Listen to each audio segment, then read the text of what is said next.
शिवलिंग पर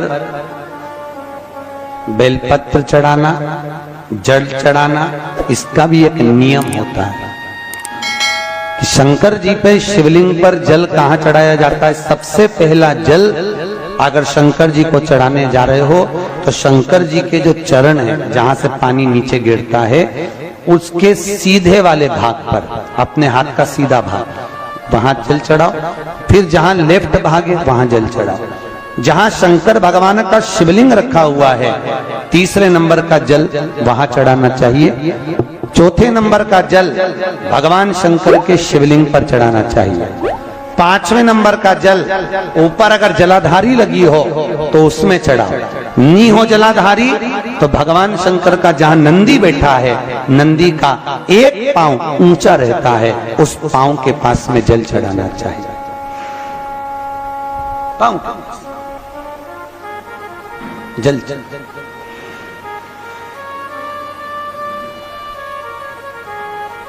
चरण के पास में। ऐसे 5 स्थान दिए हैं जल चढ़ाने के लिए। शिव जी का स्नान कितनी चीजों से होता है? 5 चीजों से। पंचामृत, दूध, बोलते जाओ, दही, फिर घी, शहद, फिर शक्कर। ये 5 चीजों का प्रमाण क्या है? शास्त्र कहता है दूध चढ़ाने से घर में संतान की वृद्धि होती है। दही चढ़ाने से भगवान शिव के, अगर शिवलिंग पर हम दही चढ़ाते हैं, उससे परिवार में प्रेम बढ़ता है। क्या बढ़ता है? प्रेम। फिर घी चढ़ाने से हमारे घर से रोग दूर होता है। शहद चढ़ाने से, भगवान शंकर पर जो शहद चढ़ाया जाता है, वो चढ़ाने से घर में संपदा की वृद्धि होती है। और 5वें नंबर पर भगवान को शक्कर, खांड जो आप जानते होंगे, शक्कर आदि पिसी हुई चढ़ा देने से, शिव जी को चढ़ाने से हमारे घर के बच्चे जिद्दी नहीं होते। क्यों कहते हैं? जो बच्चा जिद्दपन करता हो, जो बच्चा जिद्दी रहता हो, तो क्यों कहते हैं कि अवधूतेश्वर महादेव का नाम लो और उसके हाथ में शक्कर की कटोरी देकर शंकर जी पे चढ़वा दो, बच्चा कभी जिद्दपन नहीं करता। अवधूतेश्वर महादेव का नाम लेकर सोमवार की अष्टमी के दिन चढ़ाया जाता है। सोमवार की अष्टमी को अवधूतेश्वर का नाम लेकर सूर्य नारायण भगवान को अर्घ दिया, और सूर्य नारायण भगवान को अर्घ देकर जिस पात्र से अर्घ दिया था वही पात्र ले जाकर जल शिव जी को चढ़ा दिया। जैसे कल आपको कथा में कहा था कि रविवार के दिन सूर्य नारायण भगवान को अर्घ देकर सोमवार के दिन उसी पात्र से शंकर को जल चढ़ाया जाए, तो जीवन में जो विघ्न आते हैं, तकलीफें आती हैं, रोग आता है, दुख आता है, कष्ट आता है, बीमारी आती है, या कोई विशेष परेशानी आ जाती है, तो वो अर्घ का कलश ले जाकर उसको जब आप सूर्य को चढ़ा देंगे खाली हो जाएगा। उसी कलश को मांजना धोना नहीं, उसी को दूसरे दिन शिव जी पर ले जाकर उस जल को समर्पित कर देने पर फल की प्राप्ति। क्यों कहते हैं? जो बच्चा बार बार बीमार पड़ रहा हो, बार बार सर्दी हो रही हो, बार बार बीमार पड़ रहा हो, खांसी चल रही हो, बार बार हॉस्पिटल लेकर भागना पड़ रहा हो बच्चे को, छोटा सा अगर बच्चा है, 8 साल के अंदर बच्चा है और बीमार ज्यादा पड़ रहा है, तो आटे का दिया बनाओ, 4 बत्ती रखो, उसमें तिल्ली का तेल डालो, अवधूतेश्वर महादेव का नाम लेकर बच्चे के ऊपर से 21 बार उतारो और किसी चौराहे पर ले जाकर रख दो। जिंदगी में बच्चा कभी बीमार नहीं पड़ेगा, बच्चा स्वस्थ रहे, आनंद में रहे, आनंद में रहे, स्वस्थ की मूल। और वैसे भी प्रथम सुख, अरे बोलो तो, निरोगी काया। घर का प्रथम सुख निरोगी काया। व्यक्ति अगर धन की मूलता नहीं है, साहब पैसा अपनी जगह पर है, फिर निवेदन करता हूं, धन अपनी जगह पर पड़ा है, सबसे पहला है परिवार में सब स्वस्थ रहें, सर्वे भवन्तु। कभी दुख की घड़ी चल रही है, कभी समस्या चल रही है, तकलीफ चल रही है, रोग चल रहा है, बीमारी चल रही है, कष्ट बहुत है, तो उसके दरवाजे पर जाकर इस माथे को थोड़ा सा झुका लो। कभी कभी अगर तुमको लगे कि मेरे जीवन में बहुत बीमारियों ने मुझे घेर रखा है, तो प्रयास करा करो कि बेलपत्र,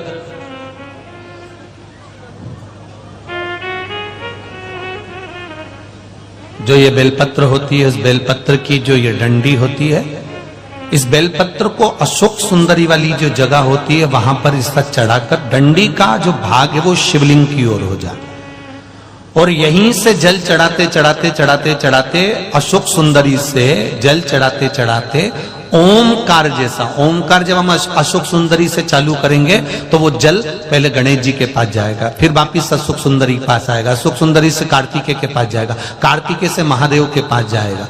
ऐसा ओमकार जैसा जल, जब तुम्हें लगे कि बीमारी बहुत घेर रखी है और बहुत बीमारी ने घेर लिया, कोई किडनी, कोई लीवर, कोई बहुत शरीर में कष्ट, कोई रोग बीमारी, या कहीं तुमको ऐसा लग रहा है कि मेरा गर्भ 20 साल हो गए, 22 साल हो गए, संतान नहीं, तब भी इस प्रयोग को जरूर करिएगा।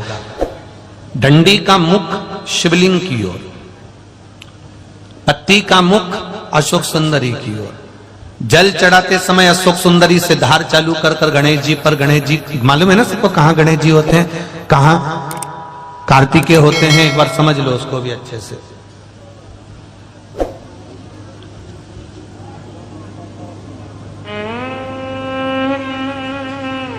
ये नीचे का गोल भाग, ये जल जाने का स्थान, ये शिवलिंग, बीच में जो मोटी सी लाइन होती है वो अशोक सुंदरी का स्थान है। शंकर जी के राइट में जहां से पानी नीचे गिरता है उसके कोने पर गणेश जी का स्थान, इधर कार्तिकेय का स्थान। ये शिवलिंग, ये जो गोल भाग है ये माता पार्वती जी का हस्त कमल है। ऊपर से जो बूंद बूंद जल कलश में से गिरता है वो शंकर भगवान की 5 लड़कियां, जया, विषहरा, शामरीवारी, दौतली और देव, ये शिव जी की 5 लड़कियां ऊपर से जल की बूंद गिराती हैं। हम जब भी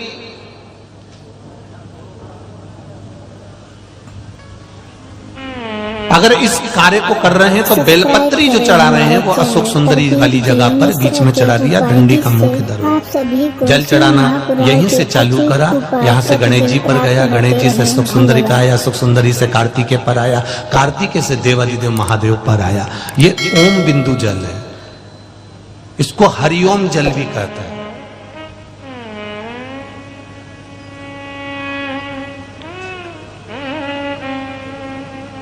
उज्जैन महाकाल में भगवान शंकर को सवेरे सवेरे सबसे पहला जो जल चढ़ता है वो हरिओम जल चढ़ता है। आप कभी भी उज्जैन वालों से जाकर पूछना,